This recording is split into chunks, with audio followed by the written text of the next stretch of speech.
నమస్కారం. నా న్యూస్ వార్తలకు స్వాగతం. ముందుగా వార్తల్లోని ముఖ్యాంశాలు. మడ అడవుల సంరక్షణపై పవన్ కళ్యాణ్ కీలక వ్యాఖ్యలు. పాత మడ అడవులను కాపాడటం, కొత్త వాటిని పెంచడం ప్రభుత్వ లక్ష్యమన్న పవన్. రాష్ట్ర తీర ప్రాంతానికి మడ అడవుల రక్షణ గోడ లాంటివన్న డిప్యూటీ సీఎం. 700 హెక్టార్లలో మడ అడవుల అభివృద్ధి పనులు చేపట్టామని వెల్లడి. ఉర్దూ యూనివర్సిటీ భూముల అంశం ప్రభుత్వంపై కేటీఆర్ ఆగ్రహం. ఉర్దూ వర్సిటీ భూములకు సంబంధించి ప్రభుత్వం నోటీసులు. నందినగర్లో విద్యార్థులతో సమావేశమైన కేటీఆర్. కాంగ్రెస్ ప్రభుత్వం సీరియల్ స్నాచర్ గా వ్యవహరిస్తుందని వ్యాఖ్య. సికింద్రాబాద్ గుర్తింపును దెబ్బతీసే కుట్ర జరుగుతోందన్న తలసాని శ్రీనివాస్ యాదవ్. సికింద్రాబాద్ ను ప్రత్యేక కార్పొరేషన్ గా ఏర్పాటు చేయాలన్న తలసాని 11వ తేదీన కీలక సమావేశం నిర్వహిస్తామని ప్రకటన. 17న భారీ ర్యాలీ నిర్వహిస్తామన్న తలసాని. తెలంగాణలో రికార్డు స్థాయిలో వరి పంట పండుతోందన్న మంత్రి ఉత్తమ్. భద్రాద్రి జిల్లాలో 50% రాయితీపై వ్యవసాయ పరికరాలు పంపిణీ. పంటలకు రసాయనాల వాడకంతో ఆరోగ్యం దెబ్బతినే పరిస్థితి ఉందని వ్యాఖ్య. ప్రకృతి వ్యవసాయంపై రాష్ట్ర ప్రభుత్వం దృష్టి సారించింది అన్న మంత్రి ఉత్తమ్ కుమార్. సుజన్ మెడికేర్ నిరుద్యోగ యువతకు ఉపాధి కల్పిస్తోందన్న సీఎం రేవంత్ రెడ్డి. పెట్టుబడులకు లాభం వచ్చేలా ప్రభుత్వ ప్రణాళికలున్నాయని వెల్లడి. రంగారెడ్డి జిల్లా రావిర్యాలలో సుజన్ మెడికేర్ సంస్థ ప్రారంభోత్సవంలో మాట్లాడిన సీఎం రేవంత్ రెడ్డి. రావిర్యాలలోని టీజీఐఏసీ ఈ సిటీలో సుజన్ మెడికేర్ సంస్థ నూతన తయారీ యూనిట్ ను ముఖ్యమంత్రి రేవంత్ రెడ్డి ప్రారంభించారు. ఈ సందర్భంగా ఆయన మాట్లాడుతూ సుజన్ మెడికేర్ లాంటి పరిశ్రమలు నిరుద్యోగ యువతకు పెద్ద ఎత్తున ఉద్యోగ అవకాశాలు కల్పిస్తున్నాయని అన్నారు. పెట్టుబడులకు లాభం వచ్చేలా ప్రభుత్వం స్పష్టమైన ప్రణాళికలతో ముందుకు సాగుతోందని తెలిపారు. పెట్టుబడులకు అనుకూలమైన వాతావరణం తెలంగాణలో ఉందని, దానికి తగిన విధంగా పాలసీలు రూపొందిస్తున్నామని చెప్పారు. హైదరాబాద్ నగరం ప్రపంచ నగరాలతో పోటీ పడే స్థాయికి చేరిందని, ప్రపంచవ్యాప్తంగా పెద్ద కంపెనీలకు భారతీయులే సీఈఓలుగా ఉన్నారని గుర్తు చేశారు. ఫార్మా రంగం వేగంగా అభివృద్ధి చెందడం వల్ల ప్రపంచం హైదరాబాద్ వైపు చూస్తుందన్నారు. నిరుద్యోగ సమస్యకు పరిష్కారం కావాలంటే ప్రైవేట్ రంగాన్ని ప్రోత్సహించాల్సిన అవసరం ఉందని సీఎం స్పష్టం చేశారు.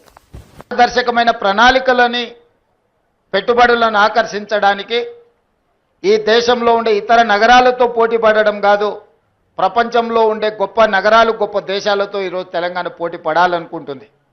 పదే పదే చర్చలలో ఆంధ్రప్రదేశ్తోనో, కర్ణాటకతోనో, మహారాష్ట్రతోనో, తమిళనాడుతోనో, లేకపోతే ఢిల్లీలో ఉండే గుర్గాంతోనో తెలంగాణ పోటీ పడుతుంది అన్న చర్చ జరుగుతుంది.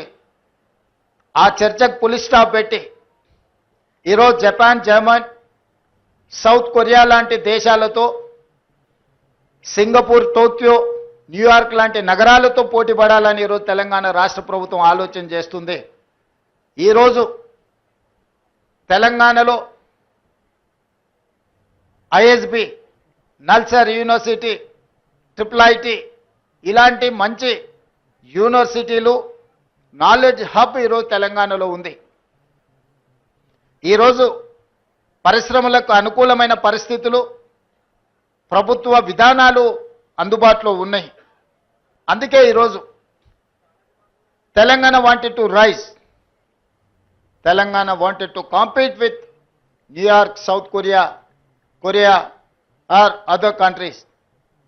అందులో భాగంగా ఈరోజు ఇలాంటి యంగ్ ఎంటర్ప్రెనర్స్ ప్రారంభించే యూనిట్స్ని తెలంగాణ రాష్ట్ర ప్రభుత్వము సంపూర్ణంగా మద్దతు ఇచ్చి ప్రోత్సహించి ప్రభుత్వం నుంచి అవసరమైన అనుమతులను సరైన సమయంలోనే వాళ్ళకి ఇచ్చే విధంగా. మీ భూమి మీ హక్కు కార్యక్రమంలో భాగంగా ప్రభుత్వ రాజముద్రతో కొత్త పట్టాదారు పాస్ పుస్తకాల పంపిణీ సందర్భంగా ముఖ్యమంత్రి చంద్రబాబు నాయుడు అధికారులపై తీవ్ర అసంతృప్తి వ్యక్తం చేశారు. రైతు పట్టా పాస్ బుక్స్ పంపిణీలో నిర్లక్ష్యం వహించడాన్ని ఆయన తీవ్రంగా తప్పుపట్టారు. ప్రభుత్వ ఉద్దేశాలకు విరుద్ధంగా వ్యవహరిస్తే సహించేది లేదని హెచ్చరించారు. ఇంకోసారి ఇలాంటి తప్పిదాలు జరిగితే కఠిన చర్యలు తప్పవని స్పష్టం చేశారు. రైతులకు సంబంధించిన అంశాల్లో అలసత్వం ప్రదర్శించడం అన్యాయమని అన్నారు. ఈ కార్యక్రమంలో ఎమ్మెల్యేలు, ఎంపీలు కూడా పూర్తి బాధ్యతతో వ్యవహరించాలని ఆదేశించారు. రైతుల హక్కుల పరిరక్షణే ప్రభుత్వ ప్రధాన లక్ష్యమని, అందులో ఎలాంటి రాజీ ఉండదని చంద్రబాబు స్పష్టం చేశారు. వ్యవస్థలో జవాబుదారీతనం తీసుకురావడమే ఈ హెచ్చరికల ఉద్దేశమని ఆయన వ్యాఖ్యానించారు.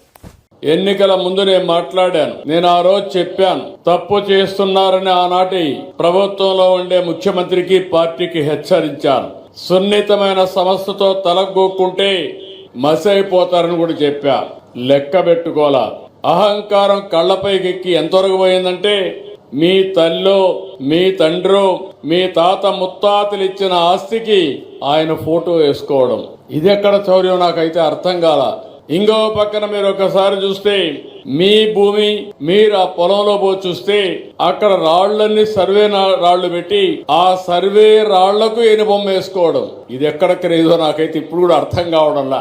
ఏంటిది ఈ విచిత్రమైన ఆలోచన విధానం? ఇంకొక పక్కన మీ భూమి కంప్యూటరైజ్ చేసి ల్యాండ్ టైటిలింగ్ యాక్ట్ తీసుకొచ్చాడు, ఒక చట్టాన్ని తీసుకొచ్చాడు.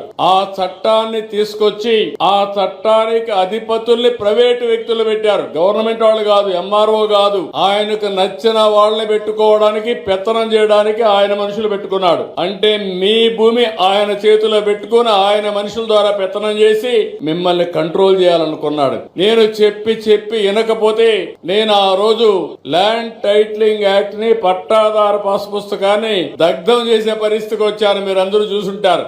అలాంటి పరిస్థితి తీసుకొచ్చాడు. నేను ఒకే మాట చెప్పాను, ఇంకో పక్క మీ భూములు ఆయన సొంత మనుషులు కంప్యూటర్లో పెట్టుకొని ఎక్కడ అమెరికాలో పెట్టుకున్నారు. ఏం తమ్ముళ్ళు ఊహించారా నేను అడుగుతున్నా. ఒకవేళ గాని ఎలక్షన్ లో తెలుగుదేశం ఎన్డీఏ కూటమి రాకపోయింటే మీ భూములు గోయిందా గోయిందా, అవునా కాదా?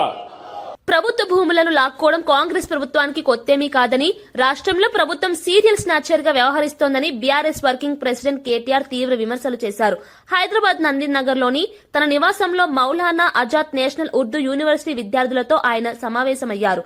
ఈ సందర్భంగా యూనివర్సిటీకి చెందిన 50 ఎకరాల భూమిపై ప్రభుత్వం చేస్తున్న చర్యలపై చర్చించారు. విద్యా సంస్థల భూములను లక్ష్యంగా చేసుకుని ప్రభుత్వం కుట్రలు చేస్తుందని ఆరోపించారు.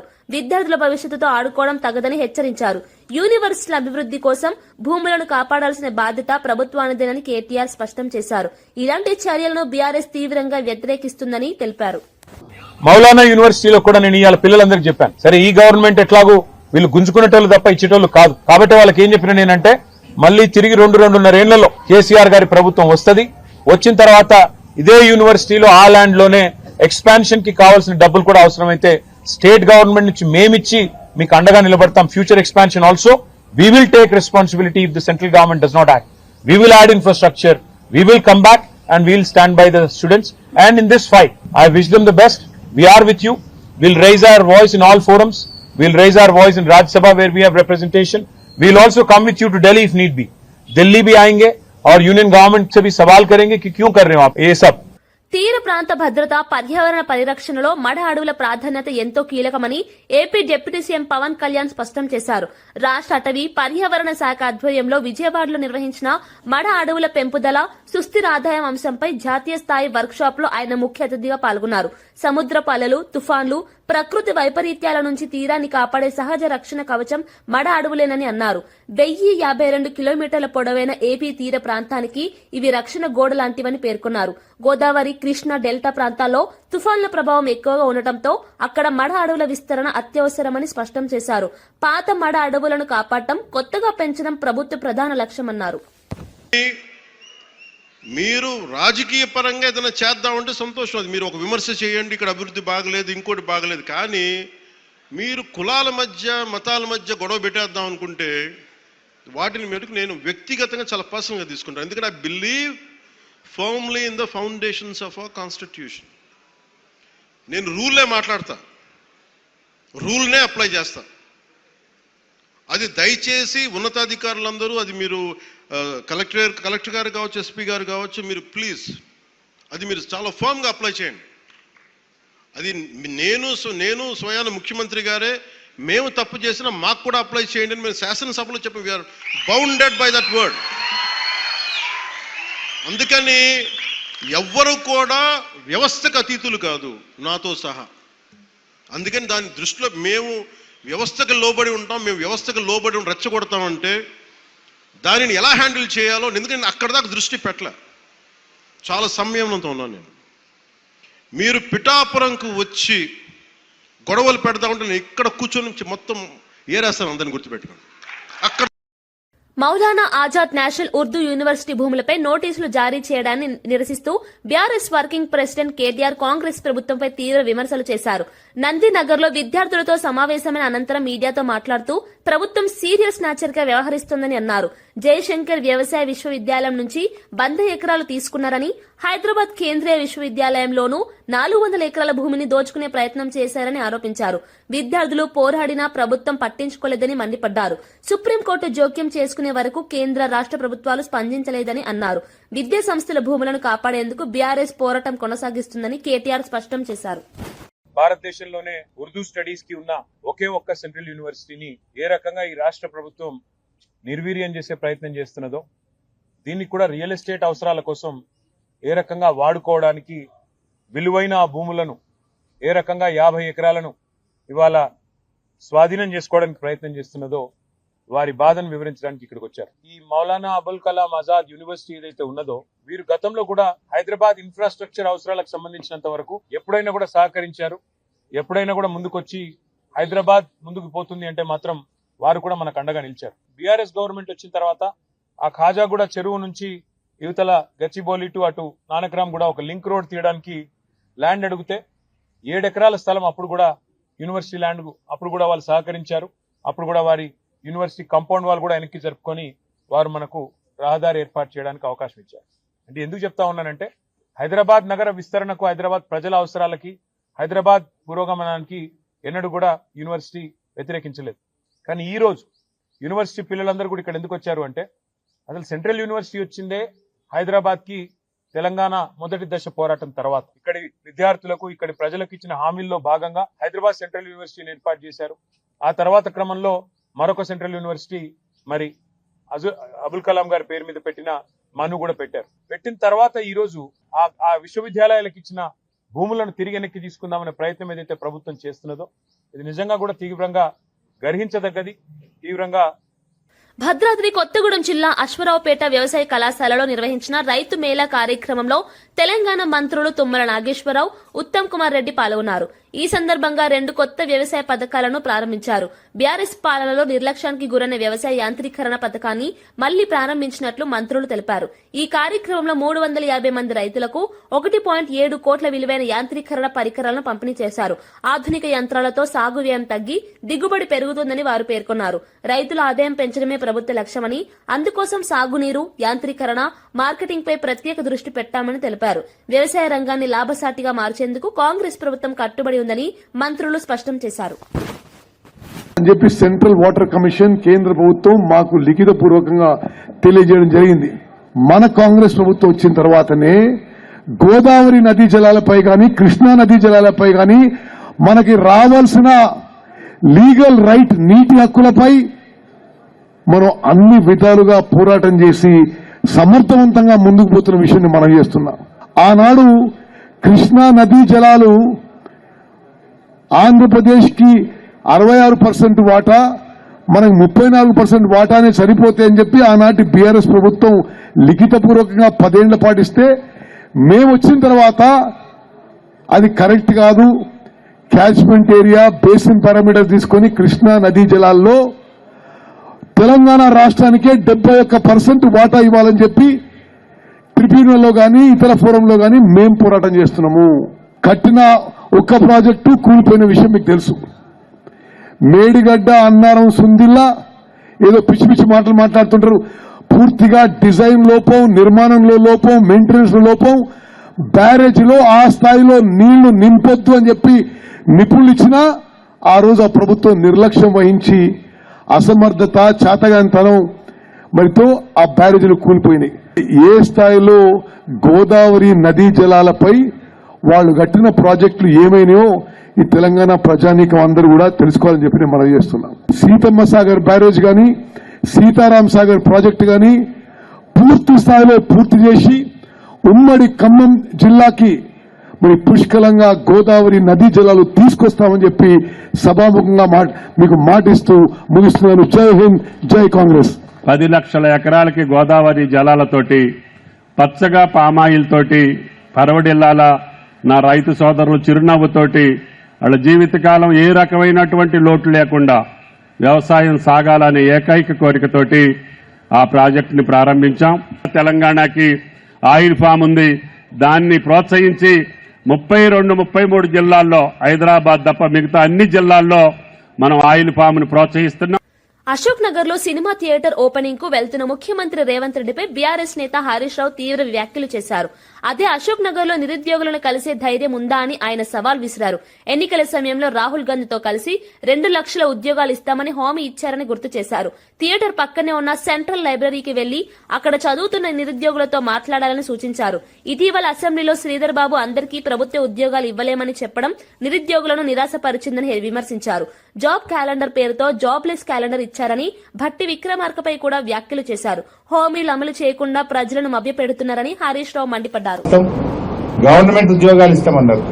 నిన్న అసెంబ్లీలో మంత్రి శ్రీధర్ బాబు గారు చెప్తున్నారు, గవర్నమెంట్ ఉద్యోగాలు ఆడుంటాయి బై, ప్రైవేట్ నౌకరు చేసుకోపోయి అందరి గవర్నమెంట్ ఉద్యోగాలు ఇచ్చి సాధ్యమవుతుందా, ఇది కాదు అని చేతులు ఎత్తేసాడు. భట్టి విక్రమార్క గారేమో జాబ్ క్యాలెండర్ అని చెప్పి జాబ్ క్యాలెండర్ పెట్టి జాబ్లెస్ క్యాలెండర్ చేసేసిండు దాన్ని. ఇప్పుడు నిన్న మొన్న దిల్సుఖ్ నగర్ లో పిల్లలు పాపం ఏమైనాయి మా 2 లక్షల ఉద్యోగాలు, ఏమైంది మా జాబ్ క్యాలెండర్ అని అడిగితే వాళ్ళ ఈపులన్నీ వాయగొట్టేసి ఇప్పుడేమో ఈయన అశోక్ నగర్ పోయి సినిమా టాకీస్ ఇనాగ్రేషన్ చేస్తారట. నేను రేవంత్ రెడ్డి డిమాండ్ చేస్తున్నా, సరే సినిమా టాకీస్ కు పోతావా, యాడికి పోతావో నీ ఇష్టం, నేను దాని గురించి మాట్లాడా. కానీ అదే అశోక్ నగర్ లో నువ్వు ఇనాగ్రేషన్ చేసే సినిమా థియేటర్ పక్కనే అశోక్ నగర్ సెంట్రల్ లైబ్రరీ ఉంది. అక్కడికి వెళ్లి పిల్లలకు ఆనాడు నువ్వు ఏం మాట ఇచ్చినవో, ఎన్ని ఉద్యోగాలు ఇచ్చినవో దాని సంగతి చెప్పు. కూటమి ప్రభుత్వంపై వైఎస్ జగన్ చేస్తున్న ఆరోపణలు పూర్తిగా అసత్యమని మంత్రి ఆనం రామనారాయణ రెడ్డి తీవ్రంగా ఖండించారు. రాజకీయంగా ఉనికిని కాపాడుకునేందుకే జగన్ ఇటువంటి వ్యాఖ్యలు చేస్తున్నారని ఆయన అన్నారు. ప్రజా సమస్యలపై మాట్లాడే స్థితిలో జగన్ లేరని విమర్శించారు. గత పాలనలో జరిగిన తప్పిదాలను కప్పిపుచ్చుకోవడానికి ఇప్పుడు నిందారోపణలు రాజకీయాలు చేస్తున్నారని ఆరోపించారు. కూటమి ప్రభుత్వం ప్రజల సంక్షేమమే లక్ష్యంగా ముందుకు సాగుతోందని, అభివృద్ది కార్యక్రమాలతో ప్రజల్లో విశ్వాసం పెరుగుతోందని తెలిపారు. జగన్ వ్యాఖ్యలకు ప్రజలు ఇప్పటికే తగిన సమాధానం చెప్పారని, ఇకపై కూడా అలాంటి రాజకీయాలకు స్థానం ఉండదని ఆనం రామనారాయణ రెడ్డి స్పష్టం చేశారు. నువ్వేమన్నా మనిషివా? నువ్వు అసలు మానవుడివేనా? మానవ జీవితంలో ఉన్నావా నువ్వు? ఇంత అవామనీయమైనటువంటి చేష్టలు నువ్వు చేస్తూ ఇంకా నా పార్టీ నేను వస్తే అంటున్నావు. ఏడ నువ్వు వచ్చేది? ఎక్కడ వస్తావు? నువ్వు రానియడానికి ప్రజలు సిద్ధంగా లేరు. నువ్వు వస్తే అనేదానికి ట్రయల్ చూడు. ఇప్పుడు 11 నియోజకవర్గాలు రాజీనామా చేసి ప్రయత్నం చేద్దాం. ఇంత సిగ్గుమాలిన వికృతమైనటువంటి రాజకీయ చేష్టలతో ఇవాళ రాజకీయాలు అనేవే అసలు మనం ఎందుకున్నామా అనే పరిస్థితి వస్తుంది. ఇంకొక తరం రాజకీయానికి దూరం అయ్యే పరిస్థితి వచ్చింది. మంచి చేస్తామన్న ఆలోచనలు కూడా మనకు వద్దబ్బా ఈ చెడ పురుగులతో. ప్రసాదంలా కాదు నత్తలు ఉండింది, మీరు నత్తల్లా తయారయ్యారు, జలగల్లా తయారయ్యారు. మీరు జలగలు, ఈ రాష్ట్ర ప్రజానీకాన్ని పట్టి పీడుస్తున్న జలగలు మీరు. ఆ రక్తాన్ని దాగి ఆనందపడుతున్నారు. ఏపీ హోంమంత్రి వంగలపూడి అనిత తిరుమల శ్రీవారిని దర్శించుకున్నారు. వీఐపీ ప్రారంభ విరామ దర్శన సమయంలో ఆమె స్వామివారి సేవలో పాల్గొన్నారు. ఆలయ సంప్రదాయాల ప్రకారం పూజలు నిర్వహించి శ్రీవారి ఆశీస్సులు తీసుకున్నారు. అనంతరం ఆలయ అధికారులతో మాట్లాడి భక్తులకు అందుతున్న సౌకర్యాలపై వివరాలు తెలుసుకున్నారు. భక్తులకు ఎలాంటి అసౌకర్యాలు కలగకుండా ఏర్పాట్లు చేయాలని సూచించారు. తిరుమలలో శాంతి భద్రత నిర్వహణ, భద్రతా ఏర్పాట్లపై కూడా ఆమె అధికారులతో చర్చించారు. శ్రీవారి దర్శనం అనంతరం రాష్ట్ర ప్రజల శ్రేయస్సు కోసం ప్రార్థించినట్లు అనిత తెలిపారు.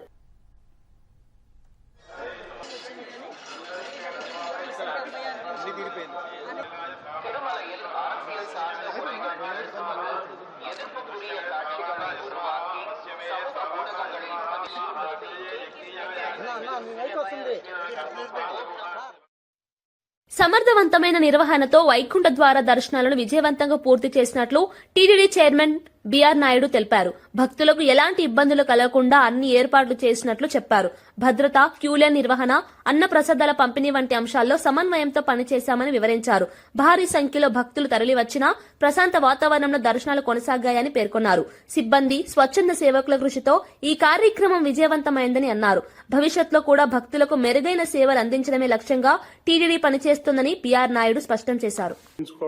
ఇదే మొదటిసారి అందుబాటులో ఉన్న 128 గంటల లెక్కల్లో దర్శన సమయంలో 164 గంటలు సామాన్య భక్తులకి కేటాయించడం జరిగింది. 10 రోజుల్లో శ్రీవారి ఉండి ఆదాయం 41,14,00,000 అనే లెక్కలు చూపిస్తున్నాయి. వివిధ విభాగాల సమన్వయంతో ఎప్పటికప్పుడు ఏఐ కమాండ్ కంట్రోల్ రూమ్ ద్వారా బేరీజ్ వేసుకుంటూ పర్యవేక్షిస్తూ అధికారులు నిరంతరం ఎక్కడెక్కడ ఏమేం జరుగుతుందనేటువంటిది చూసి దానికి అనుగుణంగా ఏర్పాట్లు చేయడం జరిగింది. మాజీ సీఎం వైఎస్ జగన్ నిర్వహించిన మీడియా సమావేశంపై మంత్రి సత్యకుమార్ యాదవ్ తీవ్ర వ్యాఖ్యలు చేశారు. జగన్ మాట్లాడిన మాటలు పూర్తి అవగాహన లోపాన్ని ప్రతిబింబిస్తున్నాయని ఎద్దేవా చేశారు. ప్రభుత్వ విధానాలపై కనీస అవగాహన లేకుండా ఆరోపణలు చేయడం జగన్ కు అలవాటుగా మారిందని విమర్శించారు. ప్రజలకు వాస్తవాలు చెప్పకుండా అబద్దపు ప్రచారాలతో రాజకీయ లబ్ది పొందాలని చూస్తున్నారని మండిపడ్డారు. గతంలో అధికారంలో ఉన్నప్పుడు ప్రజా సమస్యలను పట్టించుకోని జగన్ ఇప్పుడు నీతులు చెప్పడం హాస్యాస్పదమని అన్నారు. కూటమి ప్రభుత్వం అభివృద్ది సంక్షేమం దిశగా ముందుకెళ్తుంటే జగన్ మాత్రం వ్యక్తిగత రాజకీయాలకే పరిమితమవుతున్నారని విమర్శించారు. ప్రజలు అన్నింటినీ గమనిస్తున్నారని, ఇటువంటి వ్యాఖ్యలకు ఇకపై రాజకీయ ప్రాధాన్యం ఉండదని మంత్రి సత్యకుమార్ స్పష్టం చేశారు. గాని లేదా రాయలసీమ లిఫ్ట్ ఇరిగేషన్ విషయంలో గాని లేదా ఇతరత్ర అభివృద్ధి కార్యక్రమం రాష్ట్రానికి వస్తున్న పెట్టుబడుల విషయంలో గాని లేదా ఉపాధి అవకాశాల విషయంలో గాని ప్రతి దాని మీద కూడా జగన్మోహన్ రెడ్డి గారు ఒక అడ్డదిడ్డమైన వితండవాదం చేస్తూ తన అవగాహన రాహిత్యాన్ని ప్రజల ముందు ఆయనే ప్రదర్శించుకునే ప్రయత్నం నిన్న చేశారు. ఎక్కడ చూసినా కూడా నదీ పరివాహక ప్రాంతంలో వచ్చిన రాజధానిలో అభివృద్ధి చెందిన విషయం కూడా తెలిసిన విషయమే. తెలిసినప్పటికీ కూడా ప్రజల్ని తప్పుదోవ పట్టించే ప్రయత్నం ఎందుకు చేస్తున్నారు? ఇవాళ అభివృద్ధి కార్యక్రమాలు ముందుకు పోతున్న నేపథ్యంలో ఇటువంటి అవాకులు చవాకులు పేలుతూ ఆయన తన నేల కాళ్ళ కింద నేల కదలకుండా కాపాడుకునే ప్రయత్నం చేస్తున్నారు. తన పార్టీ నుంచి నాయకులు జారిపోకుండా కాపాడుకునే ప్రయత్నం చేస్తున్నారు. అనంతపురం జిల్లా పుట్టపర్తిలో పల్లె పండుగ కార్యక్రమంలో భాగంగా మినీ గోకులం షెడ్లను ప్రారంభించారు. ఈ కార్యక్రమంలో పుట్టపర్తి ఎమ్మెల్యే పల్లె సింధూరారెడ్డి, మాజీ మంత్రి డాక్టర్ పల్లె రఘునాథ్ రెడ్డి పాల్గొన్నారు. ఈ సందర్భంగా ఎమ్మెల్యే సింధూరారెడ్డి మాట్లాడుతూ రైతుల సంక్షేమమే కూటమి ప్రభుత్వ ప్రధాన లక్ష్యమని చెప్పారు. ప్రభుత్వ గోకులాల ద్వారా పశువులకు పూర్తి రక్షణ కల్పించడమే కాకుండా పాడి రైతులకు ఆర్థిక భరోసా అందుతుందని తెలిపారు. గ్రామీణ ఆర్థిక వ్యవస్థను బలోపేతం చేయడంలో పశు సంరక్షణ కీలక పాత్ర పోషిస్తుందని పేర్కొన్నారు. పల్లె పండుగ వంటి కార్యక్రమాల ద్వారా రైతుల విశ్వాసం పెరుగుతోందని, భవిష్యత్తులో మరిన్ని సంక్షేమ కార్యక్రమాలు అమలు చేస్తామని హామీ ఇచ్చారు.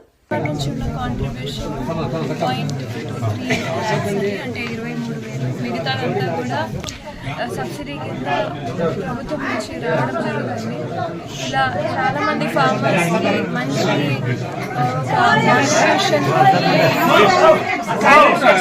క్యాటిల్ షెడ్స్ కట్టుకొని క్యాటిల్ రేరింగ్ వైపు ముప్పు చూపాలని రైతులకు సహాయం చేయాలని ఆలోచన చేత గోకులాలు ఇవ్వడం జరిగింది. దాదాపు 230 పైచీలు గోకులాలు శాంక్షన్ చేసినాము. రెండో దశలో కూడా కొన్ని శాంక్షన్ చేయబోతున్నాము. పెమలకుంటపల్లి తాండాలో శంకర్ నాయక్ అనే వ్యక్తికి 2,30,000తో ఈ మంచి క్యాటర్ షెడ్ ఇచ్చాము. ఇది రైతులకు చాలా ఉపయోగకరంగా ఉంటుంది. ఎందుకంటే పశువులు ఉంచుకోవడానికి, దానికి మేత గీత ఇవ్వడానికి, దాన్ని కాపాడుకోవడానికి ఈ షెడ్లు చాలా చాలా ఉపయోగపడతాయి. ఒక అదృష్టం ఏమంటే పక్కన నీటి తొట్టు కూడా ఉంది. అది కూడా ఈ మధ్యకాలంలో శాంక్షన్ చేశాము. రైతులకు అన్ని విధాల ఉపయోగపడే ఆలోచన చేత ఈ స్కీము ఉపాధి హామీ పథకంలో ప్రవేశపెట్టాం. చాలామంది ఉపయోగించుకునేది చాలా సంతోషకరమైంది. ఈ ప్రభుత్వం వచ్చిన తర్వాత ప్రతి ఒక్క విషయంలోనూ రైతులకు ఏ విధంగా సాయం చేయాలి ఆలోచన చేస్తూ వస్తుంది. దానిలో భాగంగానే ఈ క్యాటర్ షెడ్ ఇచ్చినామని సందర్భంగా గతంలో అవినీతికి పాల్పడ్డదని ఆరోపించిన కేపీసీ కంపెనీకి 400 కోట్ల ప్రాజెక్టులు ఎందుకు ఇచ్చారంటూ సీఎం రేవంత్ రెడ్డిపై విమర్శలు వెల్లువెత్తుతున్నాయి. బీఆర్ఎస్ నేతలు ఈ అంశాన్ని ప్రస్తావిస్తూ ఒకప్పుడు కేపీసీ కంపెనీని కేటీఆర్ బినామీ సంస్థగా పేర్కొంటూ రేవంత్ రెడ్డి తీవ్రంగా విమర్శించారని గుర్తు చేశారు. అప్పట్లో ప్రెస్ మీట్లలో నోటికొచ్చినట్లు మాట్లాడిన రేవంత్ ఇప్పుడు అదే కంపెనీకి భారీ ప్రాజెక్టులు ఇవ్వడం ఏమిటని ప్రశ్నించారు. రాజకీయ ప్రయోజనాల కోసమే అప్పట్లో ఆరోపణలు చేశారా, లేక ఇప్పుడు మౌనంగా ఉండటానికి కారణాలున్నాయా అంటూ విమర్శకులు నిలదీస్తున్నారు. ఈ వ్యవహారంపై సీఎం స్పష్టమైన సమాధానం చెప్పాలని డిమాండ్ చేస్తున్నారు. ప్రభుత్వ పారదర్శకతపై అనుమానాలు తలెత్తుతున్నాయని ప్రతిపక్షం ఆరోపిస్తుంది.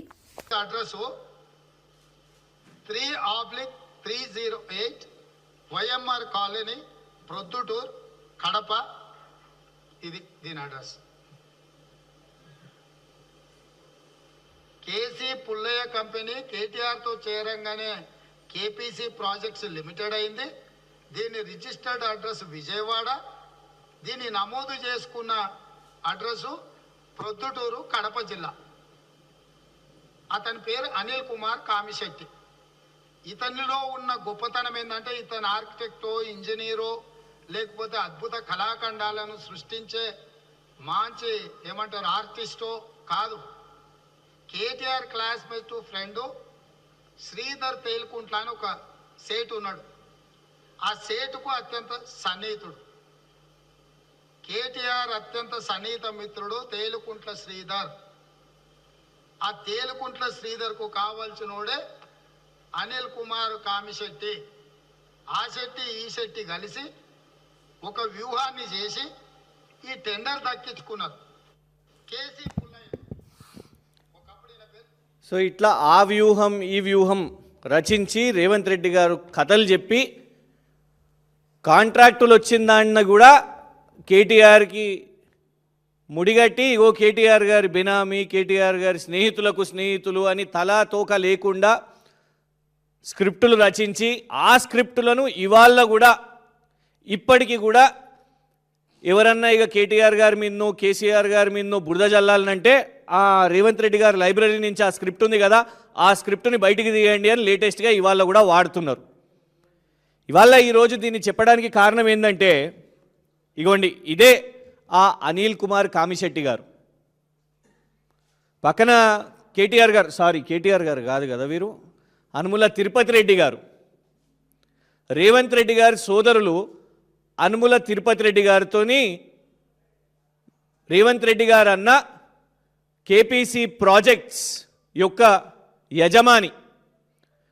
మరి కేటీఆర్ గారి బెనామీ అయితే, కేటీఆర్ గారి సన్నిహితులైతే తిరుపతి రెడ్డి గారితో ఇంత సాన్నిహిత్యంగా ఉన్నారేంటిది? కథ ఏంటిదంటే విజయవాడ ఇంద్రకీలాద్రిపై కొలువై ఉన్న శ్రీ కనకదుర్గమ్మను అవధూత దత్త పీఠాధిపతి గణపతి సచ్చిదానంద స్వామి దర్శించుకున్నారు. ఆలయానికి చేరుకున్న స్వామికి ధర్మకర్తల మండలి చైర్మన్ బొర్రా రాధాకృష్ణ, కార్యనిర్వహణాధికారి వికే సీనానాయక్ ఘన స్వాగతం పలికారు. అనంతరం స్వామి అమ్మవారిని దర్శించుకుని ప్రత్యేక పూజలు నిర్వహించారు. ఈ సందర్భంగా ఆలయ ఆచారాలు, సంప్రదాయాల గురించి అధికారులు వివరించారు. స్వామి అమ్మవారి ఆశీస్సులతో ప్రజలందరికీ శాంతి, శ్రేయస్సు కలగాలని ఆకాంక్షించారు. స్వామి దర్శనంతో ఆలయ ప్రాంగణ భక్తులతో నిండిపోయింది. ఈ కార్యక్రమం భక్తుల్లో ఆధ్యాత్మిక ఉత్సాహాన్ని పెంచింది. అమ్మవారు అన్ని విఘ్నాలు నివారణ చేయటానికి, ప్రపంచానికే మంచిది చేయటానికి కృష్ణా నదీ తటకంలో ఉండేటువంటి జగన్మాత ఈ ఇంద్రకీలాద్రి పర్వతంలో ఆ జగన్మాత వెలసింది. అందరి కోరికలు తీర్చటానికి, అందరి యొక్క బాధలు తీర్చటానికి, అందరి యొక్క రోగాలను తీర్చటానికి, మన ప్రపంచమంతా కూడా క్షేమంగా ఉండాలని చెప్పి, మన ఆంధ్రప్రదేశమే కాక సమస్త లోకం కూడా బాగా ఉండాలని ఆ దుర్గా పరమేశ్వరి అమ్మవారు ఆ దుర్గా రూపంతో అందరి కష్టాలు నివారణ చేస్తూ వాళ్ళ యొక్క శరీరాలకు కూడా ఆరోగ్యాన్ని ఇస్తూ ప్రజలకు, ప్రజాప్రతినిధులకు అందరికీ కూడా వాళ్ళ రంగాల్లో వాళ్ళ అభివృద్ధితో వాళ్ళ పనులు వాళ్ళు చేసుకుంటూ అభివృద్ధిని పొందాలని చెప్పి ఆ జగన్మాత అమ్మవారు కృష్ణానది దగ్గరే మనకు ఉండటం, ఈ యొక్క ఇంద్రకీలాద్రి పర్వతం పైన అందరూ కూడా ఎన్నో ప్రపంచంలో ఉండే వాళ్ళందరూ కూడా ఆ దేవతా భక్తులందరూ కూడా ప్రధానంగా విష్ణు భక్తులు అందరూ కూడా అమ్మవారి యొక్క ఆ శివుడి రూపంతో ఉండినటువంటి జగన్మాతను అందరూ దర్శించుకుంటున్నారు. మరి భవానీ మాల అనే ధారణ వ్రత దీక్ష కూడా నేను ప్రారంభం చేసిన జ్ఞాపకం నాకు ఇప్పుడు వస్తున్నది. నాకు ఎన్నో ఏళ్ల కిందట వాళ్ళు కూడా ఇంకా ముందు తీవ్రతగా ఆ వ్రతాన్ని చేస్తున్నారని తెలిసి చాలా సంతోషపడ్డాను. చాలా సంతోషం. అమ్మవారు వాళ్లకు, ఈ భవానీ వ్రతం వాళ్లకు అందరికీ మంచి చేయని. వార్తలు ముగించే ముందు ముఖ్యాంశాలు మరోసారి. మడ అడవుల సంరక్షణపై పవన్ కళ్యాణ్ కీలక వ్యాఖ్యలు. పాత మడ అడవులను కాపాడటం, కొత్త వాటిని పెంచడం ప్రభుత్వ లక్ష్యమన్న పవన్. రాష్ట్ర తీర ప్రాంతానికి మడ అడవుల రక్షణ గోడ లాంటివన్న డిప్యూటీ సీఎం. 700 హెక్టార్లలో మడ అడవుల అభివృద్ధి పనులు చేపట్టామని వెల్లడి. ఉర్దూ యూనివర్సిటీ భూముల అంశం ప్రభుత్వంపై కేటీఆర్ ఆగ్రహం. ఉర్దూ వర్సిటీ భూములకు సంబంధించి ప్రభుత్వం నోటీసులు. నందినగర్లో విద్యార్థులతో సమావేశమైన కేటీఆర్. కాంగ్రెస్ ప్రభుత్వం సీరియల్ స్నాచర్ గా వ్యవహరిస్తుందని వ్యాఖ్య. సికింద్రాబాద్ గుర్తింపును దెబ్బతీసే కుట్ర జరుగుతోందన్న తలసాని శ్రీనివాస్ యాదవ్. సికింద్రాబాద్ ను ప్రత్యేక కార్పొరేషన్ గా ఏర్పాటు చేయాలన్న తలసాని 11వ తేదీన కీలక సమావేశం నిర్వహిస్తామని ప్రకటన. 17న భారీ ర్యాలీ నిర్వహిస్తామన్న తలసాని. తెలంగాణలో రికార్డు స్థాయిలో వరి పంట పండుతోందన్న మంత్రి ఉత్తమ్. భద్రాద్రి జిల్లాలో 50% రాయితీపై వ్యవసాయ పరికరాలు పంపిణీ, పంటలకు రసాయనాల వాడకంతో ఆరోగ్యం దెబ్బతినే పరిస్థితి ఉందని వ్యాఖ్య. ప్రకృతి వ్యవసాయంపై రాష్ట్ర ప్రభుత్వం దృష్టి సారించింది అన్న మంత్రి ఉత్తమ్ కుమార్. సుజన్ మెడికేర్ నిరుద్యోగ యువతకు ఉపాధి కల్పిస్తోందన్న సీఎం రేవంత్ రెడ్డి. పెట్టుబడులకు లాభం వచ్చేలా ప్రభుత్వ ప్రణాళికలున్నాయని వెల్లడి. రంగారెడ్డి జిల్లా రావిర్యాలలో సుజన్ మెడికేర్ సంస్థ ప్రారంభోత్సవంలో మాట్లాడిన సీఎం రేవంత్ రెడ్డి. ఇవి ఈనాటి వార్తా విశేషాలు. మరో బులెటిన్లో మళ్ళీ కలుద్దాం. నమస్కారం.